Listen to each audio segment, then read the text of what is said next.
Hi, I'm John Byrne with Poets and Quants. I welcome you to our interview with Bob Dammon, who is the Dean of Carnegie Mellon's Tepper School of Business. Bob is here because we recently published our first ranking of online MBA programs. Carnegie Mellon topped it. And not only did Carnegie Mellon come out first, but more interestingly, we had three categories that we were looking at: admission standards, the actual academic experience, and then career outcomes and benefits to the graduates. On every dimension, Carnegie Mellon was #1.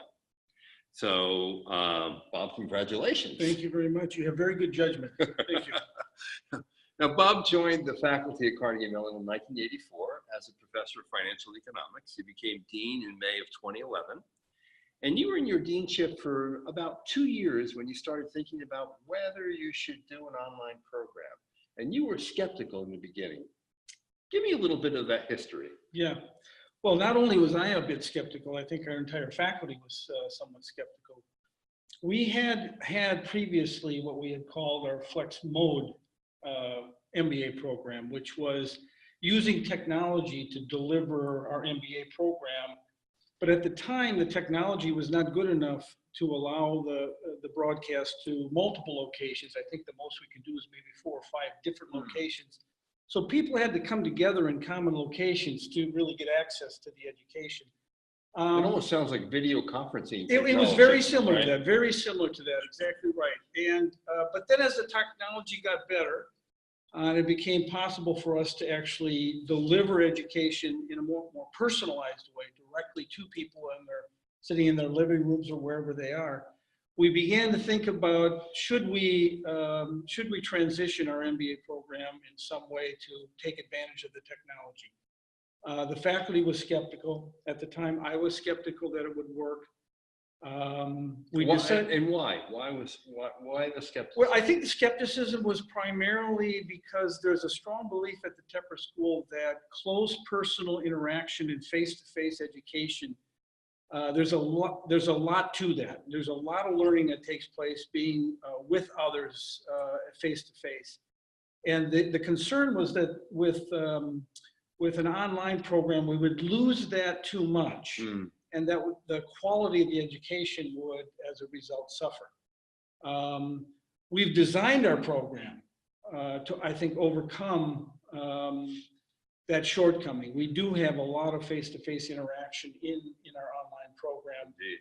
And, you know, it's not just purely online. It's, you know, there's synchronous live class sessions combined with self-paced study, combined with access weekends where people are together face-to-face.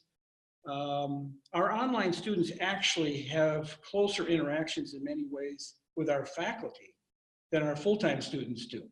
Really? And it's because our faculty are spending an entire weekend with them, not only in the classroom, but also having dinner with them in the evening, going to the bar with them after that.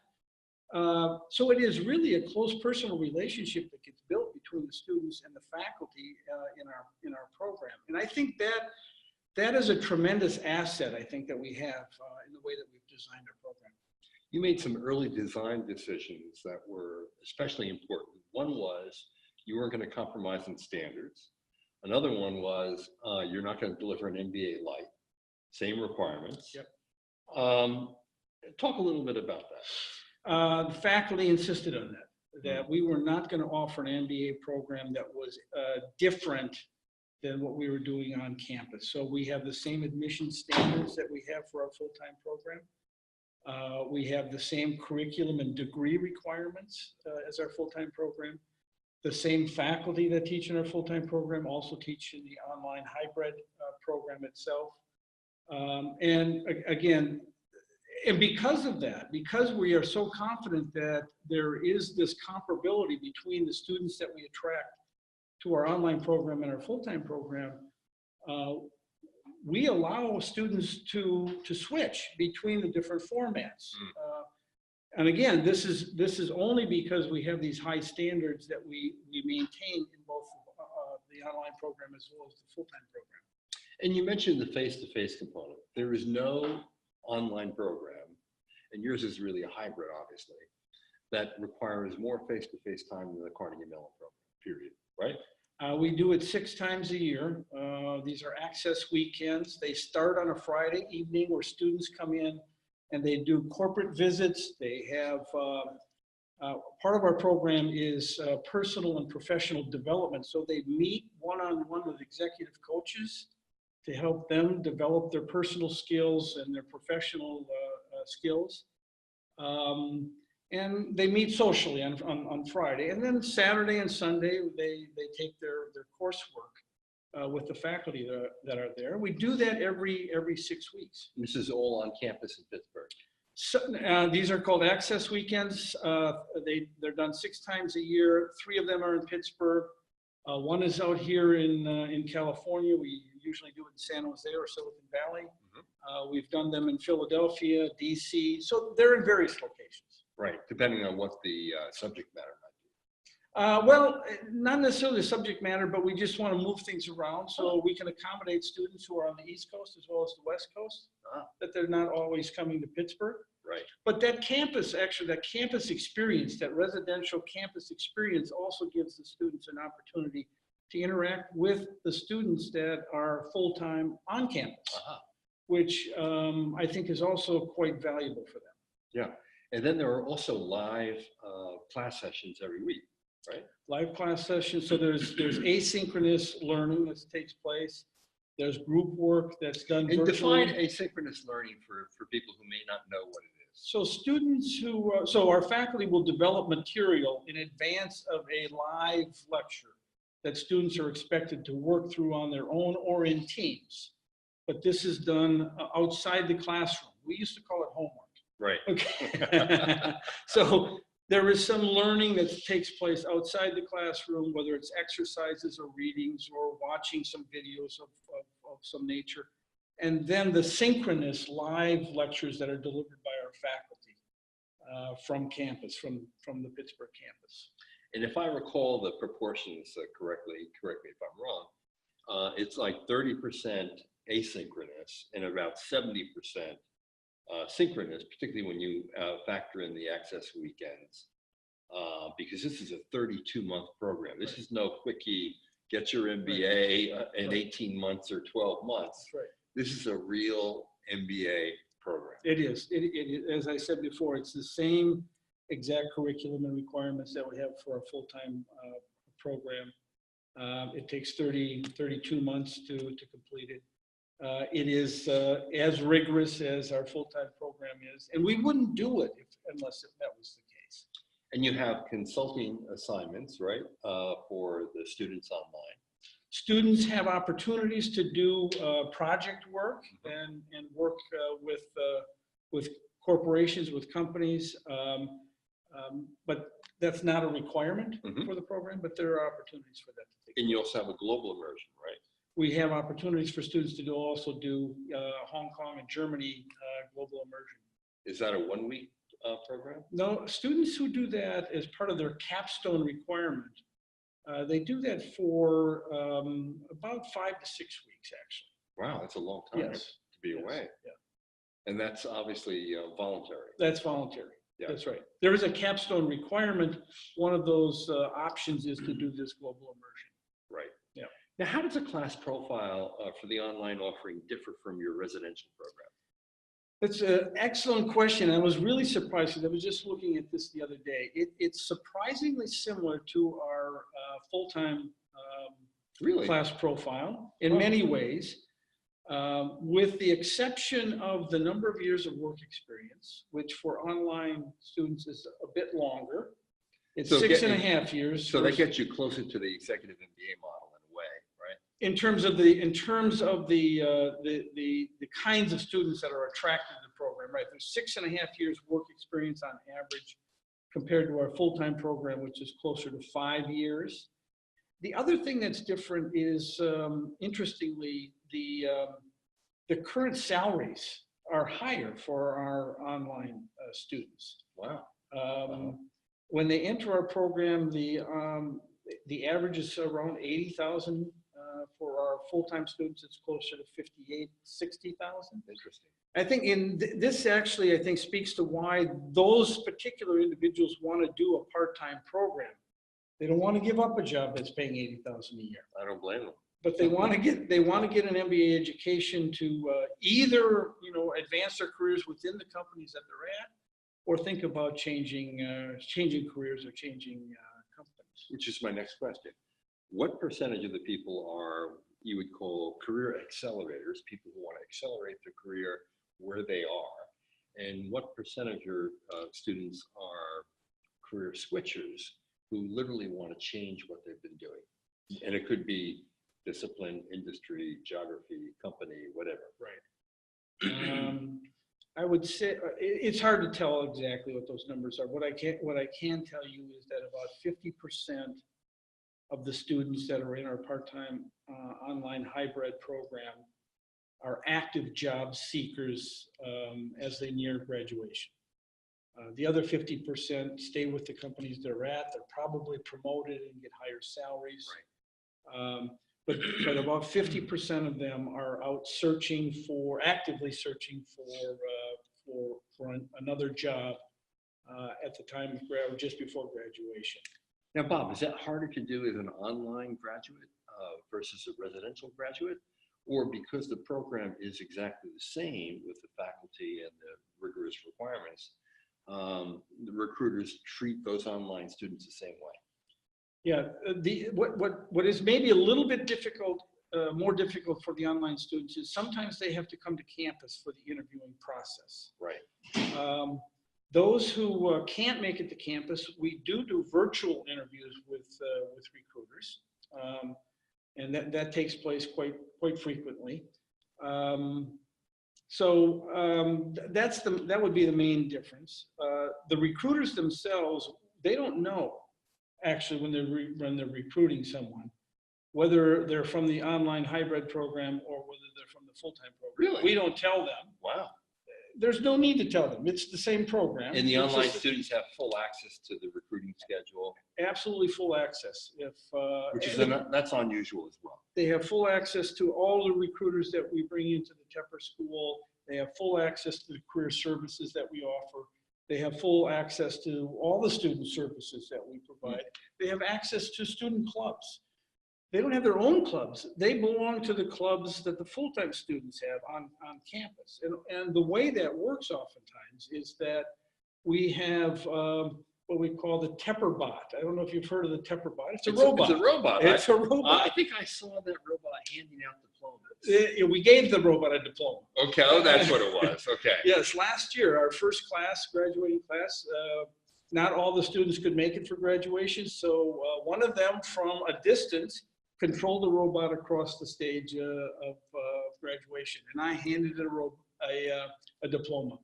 So that was quite unique. So that's the first time you gave a robot? It is. It's the first. I think it's the first robot that's ever graduated from any university.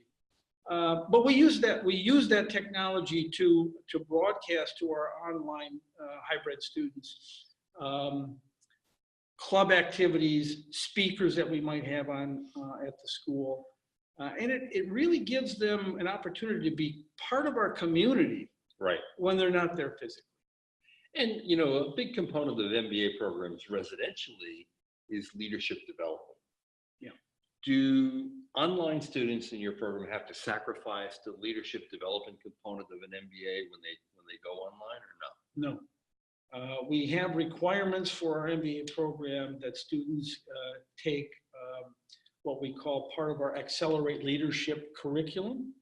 All of our MBA students, whether you're full-time or you're part-time online, go through a leadership skills assessment. It's a 4-hour assessment that's done online for all of our students. And then there's a series of workshops and curriculum that students take following that, which helps them develop their personal skills and their leadership skills.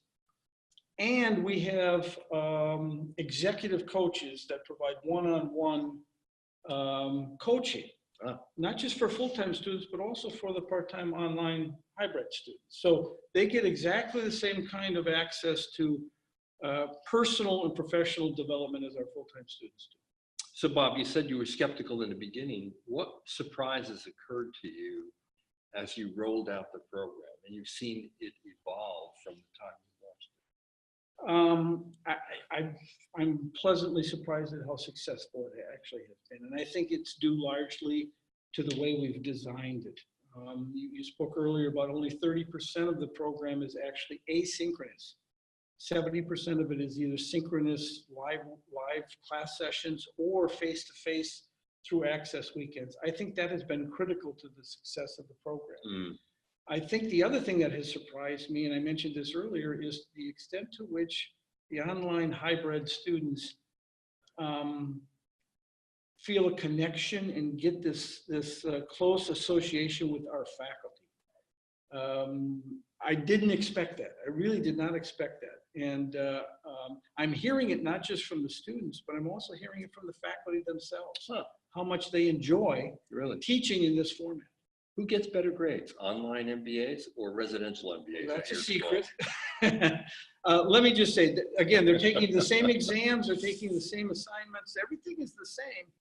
And I can say that the online hybrid students are performing as well as and sometimes better than our full-time students. Because I know that if you miss one of those live sessions during the week, it's recorded so you can go back to it. You can go back to it and see what you missed. Right? And incidentally, if you didn't really absorb it all, you can go back and replay the tape. Now, if you're a residential student, you don't have that advantage, right? You don't have that advantage. So I would think you should be able to have higher grades. Yeah, we do have both our full-time students and our part-time on-campus students asking for access to that kind of material, and I think it makes sense, and we're moving in that direction as well. What we want to avoid, though, is a situation where students rely solely on that and stop coming to class. And that wouldn't be good. Then it's bad. Yeah, right. So we have to be careful. The other decision you made, and this is part of the it's a difficulty as well because it prevents you from scaling the program. You decided this is going to be small and intimate. And it's kind of like when you're on the computer screen, it's Hollywood squares, right? Yeah. You can only fit so many squares on a computer screen. So each class is limited to how many students? I think the technology allows for 32. So we will have, so if we have an incoming class of 60, we break them into 2 sections of 30. Right. And that's what, so you will be dealing in a virtual classroom with 30 students. You will see your classmates on your screen, and you'll see the faculty member there as well. And the faculty member sees the same. And right now you have 2 sections that you enter every year, right? We have 1 incoming class in the fall. And as I said, if we get more, we will have 50 students, 60 students, and we'll break them into 2 sections. Right. Yeah. Now, one point you've made to me, and I think this is really abundantly clear the way you describe the program, is this. Online programs are not created equal. There are some that are purely online. You will never meet your classmates. You will not have student clubs. You won't have the option to go abroad. You won't be doing consulting projects. You'll have very little, maybe no access weekends to speak of. And then there's stuff in between. And then there's yours really at the high end. Helping people navigate that very different field, what advice would you have for them? I think if I was a student thinking about doing an online program, you really do need to understand the differences between the programs. They are not all created equally, that's for sure. Some are very personalized, high touch, a lot of face-to-face, even though we call it online, but a lot of face-to-face interaction with faculty and your classmates, access to the same faculty that teach in the full-time program. And then there are others, as you say, are largely online, and oftentimes if you do have access to faculty, it's not the same faculty as the full-time. Right. You need to weigh those for yourself and ask yourself, for me personally, what is the best option for me? We have, as you know, a high cost to our program. But I think you need to ask yourself not what the cost is, but what is the ROI? And when you look at the outcomes of our students from the online hybrid program, the kinds of jobs they get, the kind of salary increases they get, the kind of education they get, the quality of the experience they get, the feedback that you received from them on the survey, I think illustrates that. Extremely positive. I think you need to ask yourself, about the ROI, not just cost. And I think with respect to ROI, we are doing extremely well with this program. One of the questions we asked is the penultimate net promoter kind of question. Would you recommend the program to a close friend or relative? 100% of your students said they would. That's great. Unbelievable. That's great to hear. That's great. You didn't even have one unhappy camper in that group. That's great. That's great to hear. It means we're doing the right thing, and we're putting the resources into this program that's really needed to make it the best program that we can possibly make it. As I said, I'm extremely pleased with the quality of the education these students are getting, the quality of the experience that they're getting, and the outcomes that they're experiencing when they're finished with the program. And hopefully that will translate into being supportive alumni as well. Yes. Yeah. Now, there's one other thing about your program that I want to bring up, and it's this. Many online programs are very eager to waive a GMAT requirement.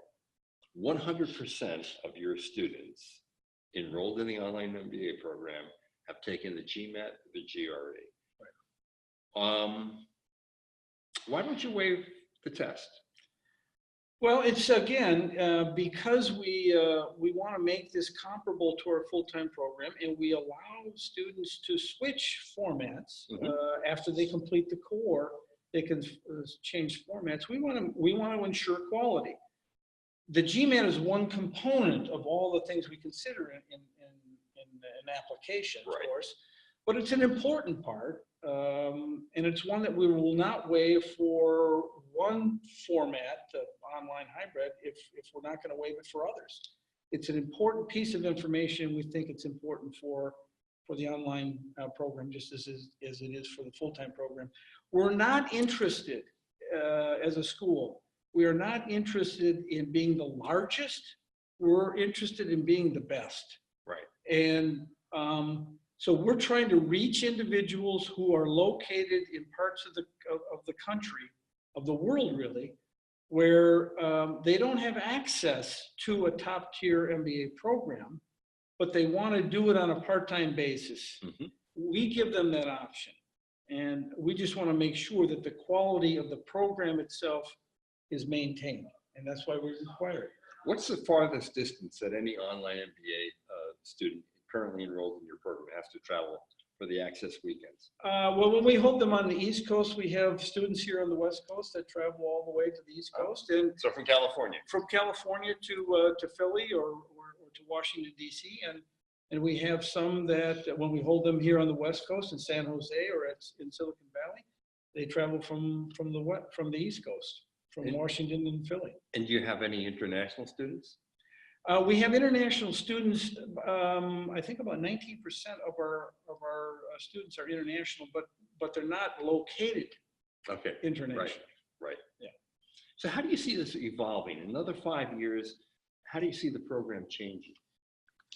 I've thought about that a lot, actually, and I think the answer is a bigger one than just part-time online programs. I think education itself is going to be transformed by technology in really important ways. The boundaries that currently exist between part-time and full-time, between online and on campus, those boundaries are going to begin to blur. And people are going to want to personalize their educational experience to what fits their lifestyle the best. So at some point, maybe it's 5 years from now, I think we will be admitting students to the Tepper School MBA program, and they will personalize their experience for themselves. They may be on campus for a period of time, taking courses right there. They may then move to the West Coast and be on the West Coast for a period of time, maybe working on an internship, but at the same time taking courses online. The flexibility and the personalization of education is I think, going to be in high demand by people. Much like you want to consume your news or you want to consume your entertainment, people want to consume their education in a much more flexible way. So I think education itself is going to transition in that way. And so we have to be prepared for that. Our program is already sort of heading in that direction because we allow this transfer between the different formats. But I think it's just going to expand. Yeah, interesting. Yeah. Now, I should mention that you are going to, you're putting up a brand new building. Yeah. It's called the Tepper Quad.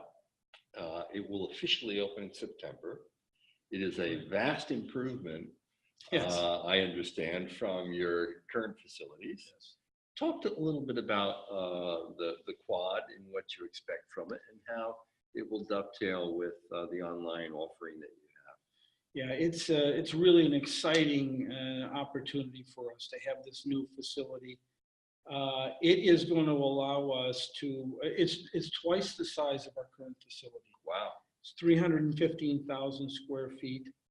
It required an investment by the university and by the donors of the Tepper School, $201 million. But it's going to provide space for both our graduate students as well as our undergraduate student population. And it's going to serve, I think, as a vital connection point for all of Carnegie Mellon's campus, because it will house, for example, the Schwartz Center for Entrepreneurship, which will be a magnet for faculty and students from all of Carnegie Mellon to come into the Tepper School, to interact together with one another in creating new ideas and new companies. Because it's a university center. It is a university center housed within the business school. So, and it's my belief that business education itself is going to have to transition to be much more interdisciplinary, with technology and data and analytics changing the way business is done today. To be a successful leader of business in the future, you're going to have to know how to use technology and how to use data to create value for business and for society. There's no better way to do that than to do it on campus within the program by engaging others from other disciplines on Carnegie Mellon's campus. That's where I think we're headed as a business school, to leverage the strengths of Carnegie Mellon, and especially in the areas of technology, analytics, and data. And that will also feed into our part-time program and our online program as well, through the curriculum that we offer them. So Access Weekend starting in September will be in the new quad building, right? New classes for part-time on campus, as well as for our full-time students, will be starting in August of this coming year. And Access Weekends for our online hybrid students will also be in that building. So we're really excited. I can't wait to see it. Yeah, you're invited. We hope you can make it. I will be there. Yeah. If we have any questions, I'm happy to pose them to Robert Dammon, the Dean of the Carnegie Mellon Tepper School of Business.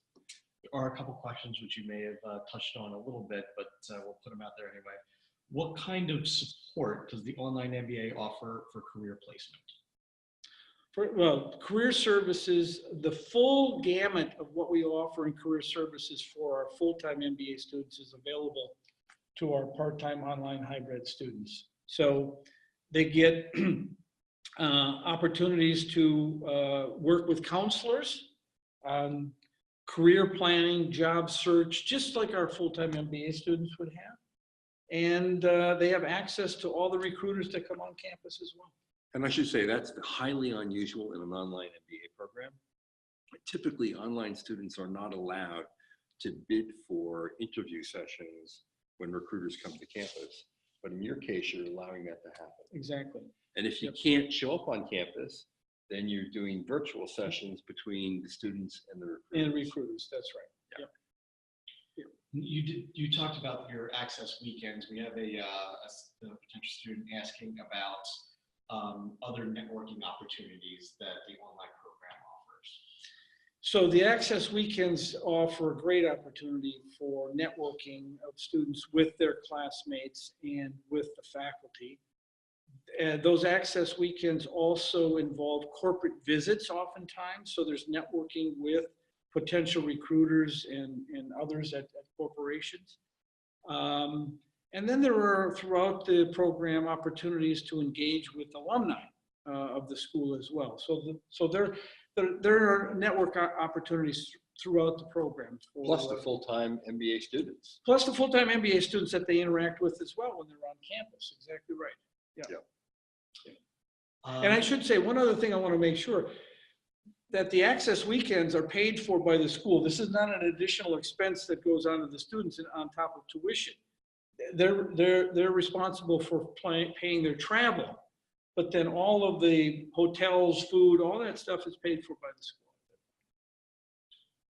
Do you feel students need to indicate that they're part of the online program versus the residential program when they're sending out resumes to recruiters?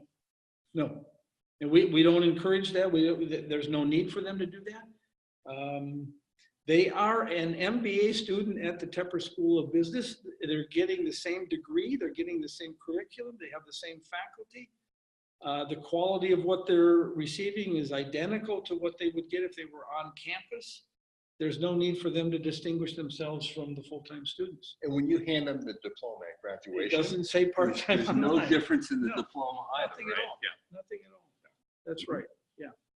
The final question is about the acceptance rate of the online program versus the residential program. Yeah, acceptance rates are a little bit, they're higher for the part-time online hybrid program. I think that's due partly because this is a relatively young program and we haven't fully developed the admissions pool like we'd like to. I think the acceptance rate for our part-time online hybrid program is in the 40% range, something like that. I'm guessing now, I don't know for sure. For our full-time program, acceptance rates are in the low 20s. Yeah. And that's typical for online offerings where acceptance rates tend to be higher. In fact, you can find all that data and more in our big report on online MBA education.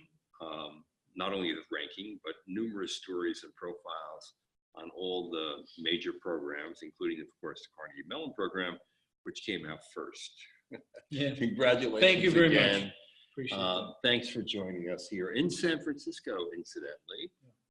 The dean has a board of trustees meeting, is that right? That's right. Carnegie So- Mellon's board of trustees are here. So we're lucky to capture him in the city by the bay. Thank you, John. Appreciate it. Thank you so Thank much. you. And thanks for watching and listening. We really appreciate it. Check us out.